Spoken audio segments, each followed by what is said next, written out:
In today's video, I'm going to teach you how to delete a workspace in Notion. If you are cleaning up old spaces or moving teams, this walkthrough will show you exactly where the delete option lives and how to confirm it safely. Keep in mind, deleting a workspace is permanent and removes all pages, databases, files, and member access associated with it. So make sure you truly want it gone before you proceed. Start by opening Notion on your desktop or in a web browser.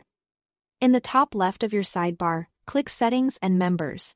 This opens the workspace settings in a panel or window.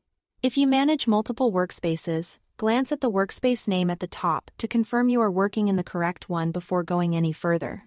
Only owners can delete a workspace, so if you don't see certain options, you may not have the necessary permissions.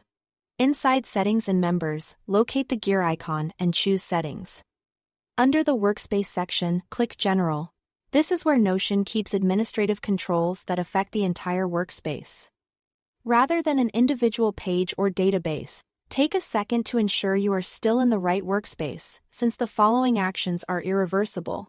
Next, scroll all the way to the bottom until you reach the area labeled Danger Zone.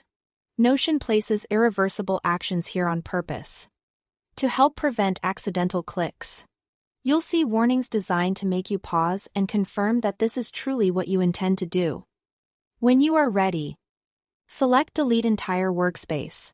Notion will immediately prompt you to confirm the deletion.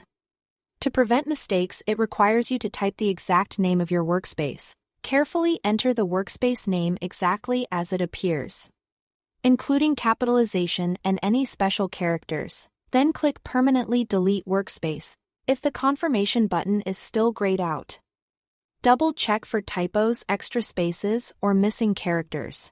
After you confirm, Notion begins the deletion process, and the workspace along with all its content will no longer be accessible to any members. If your goal was only to tidy up your own view, remember that deleting is not the same as simply removing yourself from a workspace. Deletion is final and affects everyone who had access. Before taking this step, consider whether here is anything you might need later, such as important documents or files, and secure copies in advance. That's it. You've learned how to open Settings and Members, navigate to General under the Workspace section, find the Danger Zone, and permanently delete a workspace by confirming its name. Thanks for watching.